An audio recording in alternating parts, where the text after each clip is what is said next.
Como é bom ser reavivado pelo Espírito Santo, né? Quem sentiu a chama despertar de novo aí no seu coração, diga aleluia! Tem sido maravilhoso o impacto. Evangelho de João, capítulo 21, verso 1. Depois disto, tornou Jesus a manifestar-se aos discípulos, junto ao mar de Tiberíades, e foi assim que ele se manifestou. Estavam juntos Simão Pedro, Tomé, chamado Dídimo, Natanael, que era de Caná da Galileia, os filhos de Zebedeu e mais 2 dos seus discípulos. Disse-lhe Simão Pedro: vou pescar. Disseram-lhe os outros: também nós vamos contigo. Saíram e entraram no barco, e naquela noite nada apanharam. Os discípulos estavam vivendo de novo uma situação que no início do chamado de Pedro eles já tinham vivido. Eles foram pescar, e depois de passar a noite inteira tentando pescar, eles não pegaram nada. Só que aqui já tinham se passado 3 anos com Jesus, com milagres, com revelação da palavra, com a glória de Deus, a morte de Jesus, a ressurreição de Jesus, e lá estão os discípulos de novo, numa noite inteira tentando algo que nada deu certo. Só que a pergunta agora era outra. A pergunta é: cadê Jesus? Porque da primeira vez Jesus estava no barco. Embora eles não conhecessem tanto Jesus, eles percebiam que ele era alguém diferente e a segurança estava em Jesus estar no barco. Mas dessa vez não. E eu pergunto para você nessa manhã: já teve alguma vez na sua vida que você fez essa pergunta: cadê Jesus? Eu já passei por isso antes, mas estou passando de novo e parece que ele não está aqui. Alguém já sentiu isso alguma vez na sua vida? Estavam lá os discípulos: cadê Jesus? Ele morreu, ressuscitou, apareceu uma vez na casa que a gente estava reunido, mas sumiu. Aí Tomé duvidou, Jesus apareceu de novo para se mostrar a Tomé também, mas sumiu de novo. E agora? Uma noite inteira de um barco vazio. A gente acreditou num reino, a gente acreditou que ele é o Senhor, a gente acreditou que as coisas iam tomar um caminho, e depois de 3 anos acreditando, depois de 3 anos caminhando com Jesus, aqui estamos nós de novo num barco vazio, numa noite frustrada, em que nada acontece. Mas a palavra diz que ao clarear da madrugada, tinha alguém na praia. Aqueles discípulos não sabiam, mas a noite inteira alguém na praia estava observando aquele barco. Talvez você não percebeu, mas os olhos do Senhor estão sobre você na sua noite. Os olhos do Senhor estão sobre a sua casa, o seu familiar nesse hospital. Talvez você não percebeu, mas tem alguém na praia, tem alguém vendo de um outro lugar, e tem alguém que está perto de você, e ele é Jesus. E no meio daquela indefinição ali, daquelas incertezas, imagina um discípulo olhando para o outro, um apóstolo olhando para o outro: cadê? Nada acontece, tudo dava tão certo, de repente nada mais dá certo. Aí sai uma voz da praia, é o que diz o verso 4 e 5. Mas ao clarear da madrugada estava Jesus na praia, todavia os discípulos não reconheceram que era ele. Perguntou-lhe Jesus: filhos, tendes aí alguma coisa de comer? Responderam-lhe: não. No silêncio daquela noite, nas dúvidas daquela noite, nas frustrações da vida cristã, ao clarear da madrugada, surge uma voz: filho, filha, filho, filha. Você é filho, você é filha, Ele nunca te deixou. Você pode estar se sentindo sozinho, pode até não ter reconhecido, mas Ele continua te chamando: filho, filha. Vocês têm alguma coisa? Vocês estão tendo alguma dificuldade?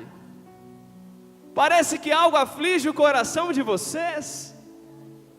Parece que vocês estão inquietos por algum motivo. Filho, eu estou aqui.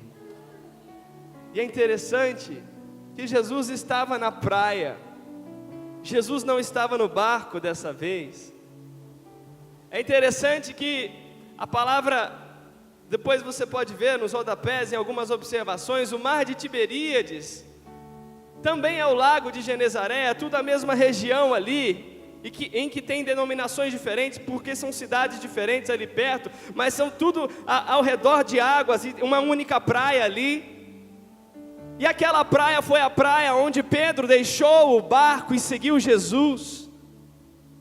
Aquela foi a praia onde 3 anos atrás, depois que Jesus trouxe peixes para o barco de Pedro, a palavra diz que eles voltam para a praia, e os discípulos deixam tudo, Lucas capítulo 5, do verso 5 em diante, e seguem Jesus. Eles deixam tudo e seguem Jesus. A praia foi o lugar que Pedro disse sim para o chamado, a praia foi o lugar que Pedro acreditou que Jesus faria dele um pescador de homens, e dessa vez Jesus não volta no barco, ele volta na praia, ele volta no lugar que Pedro disse sim, e ele volta no lugar onde Pedro estava pegando o barco de novo para voltar para a água. A questão não é retomar um ofício, a questão não é retomar uma cidade, não é disso que eu estou falando. A questão é deixar o chamado, se esquecer que você um dia disse sim, se esquecer que um dia você acreditou que Ele te faria alguém que você não poderia ser, e Jesus volta àquele lugar para lembrar Pedro que havia um chamado sobre ele. E existe um chamado sobre você. Qual é o barco que você está querendo pegar de novo? E não estou falando de pecado.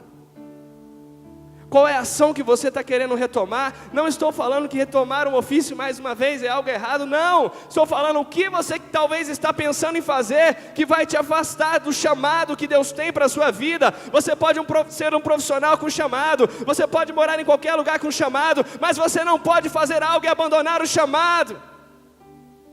Existe um chamado sobre a tua vida. Qual é o barco talvez que você tentou retomar? Ainda que você já tenha entrado nele, começado a ir de novo, Jesus está na praia te chamando. Vem, vem porque eu te farei pescador de homens. Vem porque tu és Pedro. Vem porque eu te disse um dia que te usaria na edificação da minha obra, e eu continuo com esse chamado sobre ti. E eles voltam para a praia. Eles voltam para o lugar, para o primeiro amor, para a revelação que queimou no coração pela primeira vez. Volta para a praia, volta para Jesus. Depois de tanta revelação e de tanta coisa vivida, você não pode jogar isso tudo no lixo e tentar viver a vida conforme o seu entendimento. É interessante a expressão que é usada no Evangelho de Lucas 5, que eles deixaram tudo e seguiram. Irmãos, não basta deixar tudo uma vez. Às vezes o cristão se frustra e fala para Deus: eu deixei tudo e nada aconteceu. Mas é porque deixou tudo e construiu outro tudo depois, em vez de seguir. Nós temos que deixar e seguir dia a dia. Às vezes eu deixo um entendimento, mas em vez de seguir Jesus na nova revelação, eu me apego a outra coisa, eu me apego a outro bem, eu me apego a outro contexto e paro de seguir Ele um pouco à frente. Deixar tudo e seguir é deixar tudo todos os dias e seguir todos os dias por amor a Jesus. Eu não troco um pecado por outro, eu não troco um Isaac por outro, eu não troco uma zona de conforto por outra. Todos os dias eu estou deixando tudo porque eu amo o meu Senhor e eu estou seguindo Ele dia após dia. E lá estava Jesus naquela praia, chamando eles. Verso 6: então lhes disse: lançai a rede à direita do barco e achareis. Tão simples. Eles tentaram uma noite inteira e não conseguiram. Jesus dá uma direção tão simples de manhã e muda tudo. Algumas vezes as coisas não acontecem, é porque a gente fica esperando uma direção sobrenatural, algo glorioso entre aspas, e esquece de seguir as coisas simples, as simples direções. Jesus falou: pega a sua rede e joga do lado direito. E tem vezes que, aliás, Ele sempre nos fala: busque ter uma vida de oração diária. É algo simples, mas a gente fica esperando por uma palavra sobrenatural, quando Ele já nos deu uma simples direção. Busque ler a palavra de Deus todos os dias, busque congregar, busque vigiar os seus lábios, busque vigiar os seus olhos, busque vigiar os seus ouvidos, busque vigiar o seu coração. São as simples direções, os simples cuidados que fazem a grande diferença na nossa vida. Pega essa rede e joga do lado direito. Ô pescador, não esquece. Ô apóstolo Pedro, não esquece. Ô pastor, presbítero, diácono, obreiro, irmão, novo convertido, não esquece. Que é o simples, mas constante, que vai fazer a diferença nessa terra. Eles pegam aquela rede, e assim o fizeram, diz verso 6, e já não podiam puxar a rede, tão grande era a quantidade de peixes. E a palavra diz no verso 7, aquele discípulo a quem Jesus amava disse a Pedro: é o Senhor, é o Senhor. Que preciosa é a revelação desse momento, em que eu percebo que é o Senhor.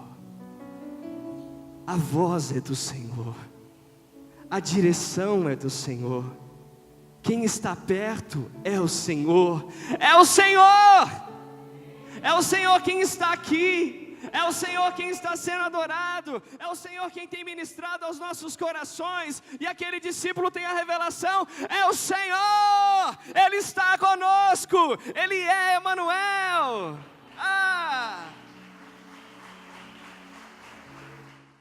Mas Deus nunca se esconde a um ponto que não vai ser encontrado. Sempre haverá uma voz de algum lugar nos mostrando que é o Senhor.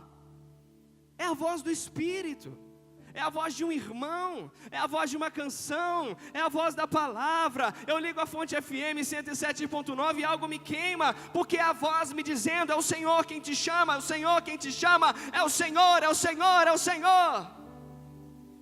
E o que você faz? O que nós fazemos quando a voz diz: é o Senhor? A palavra diz que Pedro, ouvindo que era o Senhor, ele cingiu-se com a sua veste, porque se havia despido, e lançou-se ao mar. Dessa vez ele nem quis andar sobre as águas.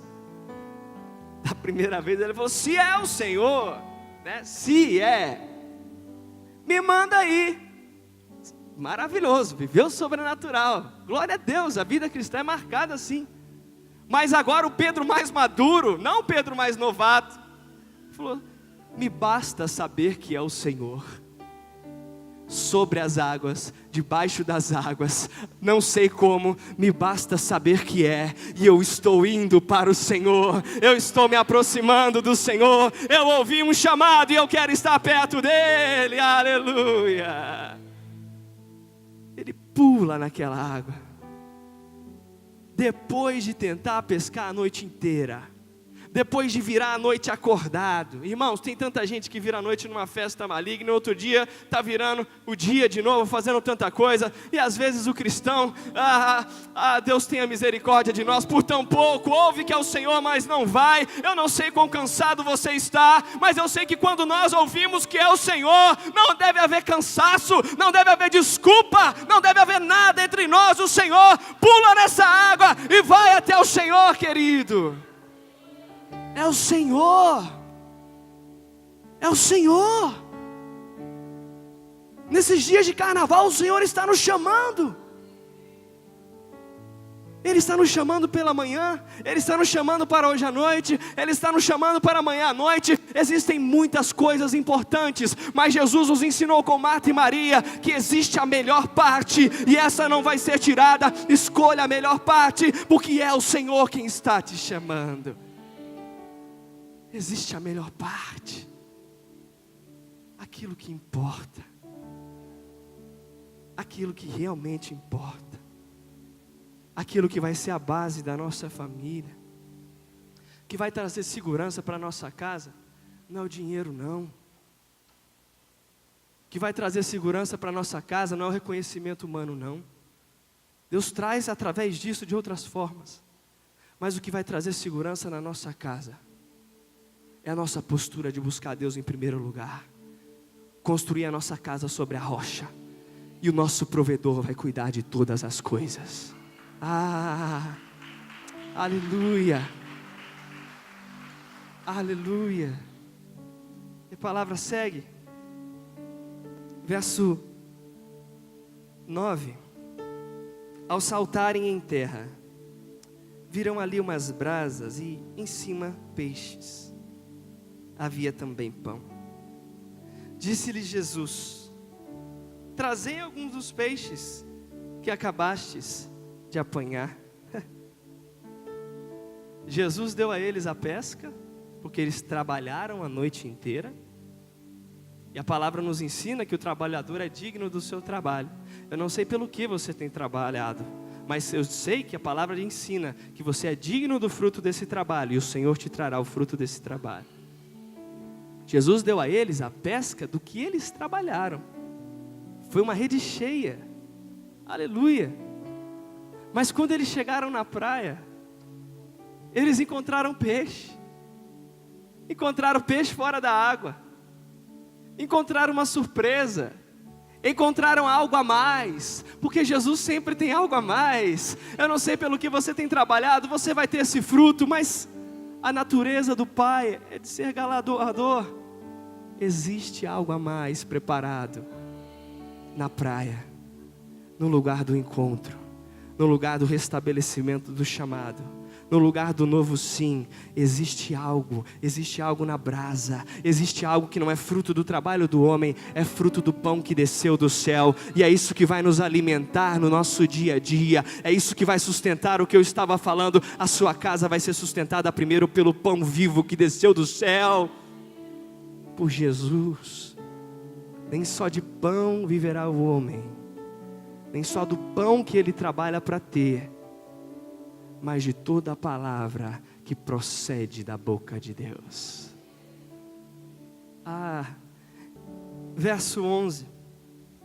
Simão Pedro entrou no barco e arrastou a rede para a terra, cheia de 153 grandes peixes. E não obstante serem tantos, a rede não se rompeu. Essa expressão eu achei interessante, a rede não se rompeu. Primeira vez a rede começou a se romper, só que a palavra diz que veio um outro barco e ajudou ali, para não perder a bênção, né? Só que dessa vez a rede não se rompeu, porque Jesus não quer nos abençoar de uma forma que desestruture a nossa rede. Jesus não quer liberar uma bênção financeira sobre a nossa casa de forma que desestruture a família. Ele não quer liberar uma bênção em uma área que estrague a outra área. Quem está entendendo o que eu estou falando, diga amém. Se você quer ter uma grande pesca, cuide das redes vazias. Quando Jesus chegou para Pedro, em Lucas 5, o que ele estava fazendo, irmãos? Estava lavando estava cuidando da rede. Às vezes o cristão só acorda para cuidar da vida espiritual, ou só quer acordar no momento grande, no momento que a bênção começa a acontecer.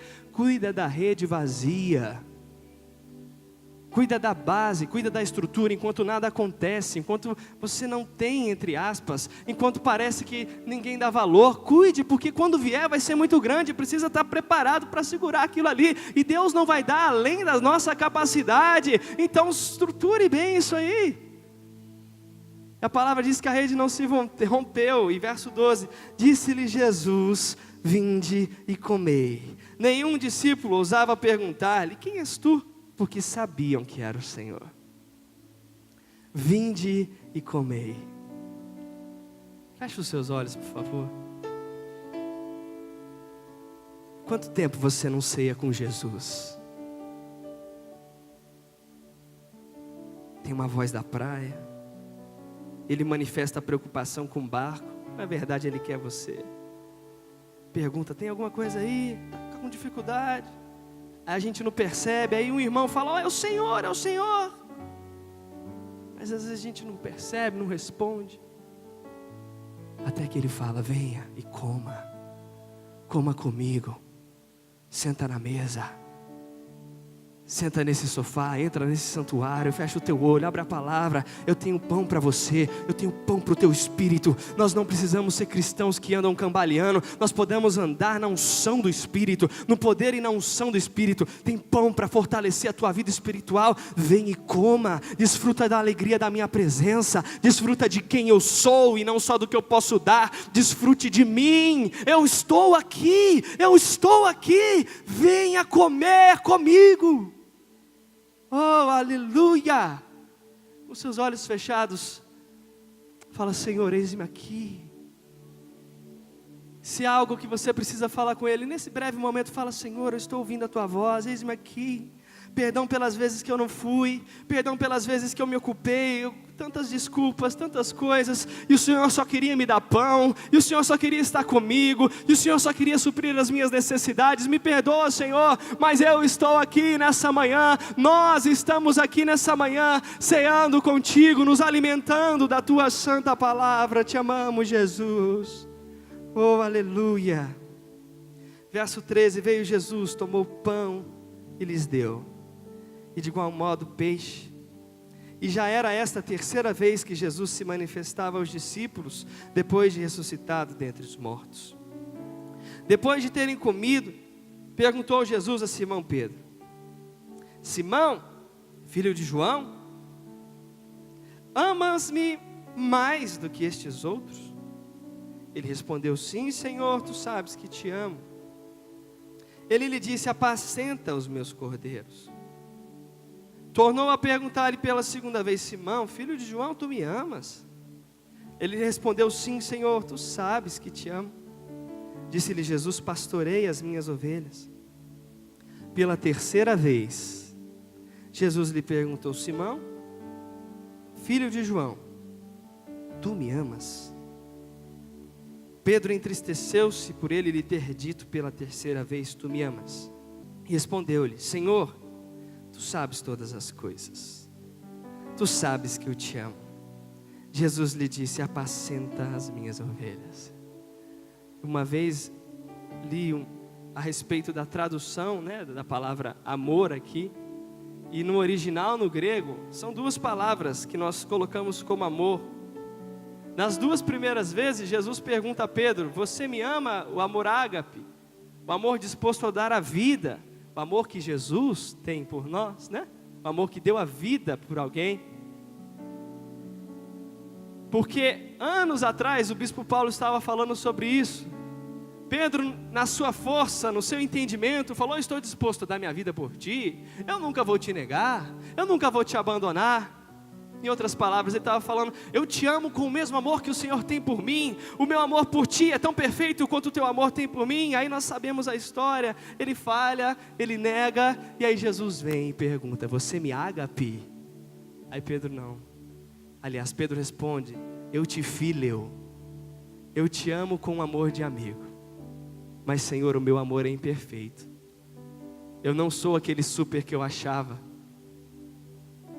E crescer na vida cristã é reconhecer que nós somos imperfeitos e que o nosso amor por Ele, irmãos, Ele não nos ama porque o nosso amor por Ele é perfeito, Ele nos ama porque o amor dEle por nós é perfeito, ao ponto de nos aperfeiçoar até nas nossas imperfeições. E na terceira vez, o Senhor pergunta a Pedro: você me filho? E aí ele se entristece. E eu acredito que esse não é um entristecimento de alguém que está desistindo, mas um entristecimento do arrependimento, do quebrantamento, que não vai produzir morte, mas que vai produzir vida. E é isso que nos aproxima de novo do Senhor, esse quebrantamento de reconhecer que nós não somos de fato supers, mas nós estamos buscando Ele de todo o nosso coração, porque o amor dEle é perfeito, e ainda que tenhamos limitações, nós o amamos, e dia após dia estamos deixando tudo e seguindo a Ele. E aí o Senhor fala 3 vezes: apacenta as minhas ovelhas. Na praia, em que um dia Ele disse: eu te farei, Ele reafirma: eu continuo te fazendo. pescador de homens. Apacenta. Eu sei que o seu amor é imperfeito, mas continua. Eu sei que você falhou comigo, mas eu acredito em você de novo. Eu estou te dando as chaves de novo. Você é Pedro, você não é vergonha. Você é Pedro, você não é passado. Você é Pedro, você não é Simão. Você é rocha, você é uma nova criatura. Aleluia! Apacenta. E aí o Senhor diz algo que parece duro, em verso 12, em verdade te digo, que quando eras mais moço, tu te cingias a ti mesmo, e andavas por onde querias, quando porém fores velho, estenderás as mãos, e outro te cingirá e te levará para onde não queres. Disse isto para significar com que gênero de morte Pedro havia de glorificar a Deus, e depois de assim falar, acrescentou-lhe, segue-me. Eu li essa palavra antes e achava algo tão pesado num contexto de arrependimento. Mas vem falar da morte de Pedro aqui, parece algo tão estranho. Mas lendo essa passagem, o Espírito me deu uma luz. Pedro se achava ali incapaz de continuar. A palavra diz que depois que ele negou Jesus, e ele viu Jesus, ele correu para chorar num canto de tamanha amargura, de tamanho arrependimento. Imagino que uma frustração tão grande consigo mesmo, uma frustração tão grande com o próprio amor. Mas aqui o que Jesus está falando para ele: ainda que você tenha me negado 3 vezes e falhado comigo, você caminhando comigo está sendo moldado, e o seu amor por mim será tão grande, que estará disposto a não me negar diante da morte. Pedro, você falhou uma vez, mas o seu amor por mim foi restaurado. Você não é uma vergonha mais. A sua vida é uma oferta de amor, e é isso que Jesus estava falando. Eu te vejo como uma oferta de amor do meu altar. Eu te vejo como uma oferta. Irmãos, não estou falando que nós vamos morrer. Estou falando que Ele está nos vendo como oferta de amor. E se você se alegra com isso, levante a sua mão e fala: eu te amo porque o Senhor me aceitou de novo no teu altar. Obrigado por aceitar a minha vida como oferta. Eu sou imprestável, mas o Senhor me aceitou como uma oferta viva no teu altar. Aleluia! Eu aceito a tua oferta, eu aceito a tua vida, eu aceito o teu amor, eu aceito.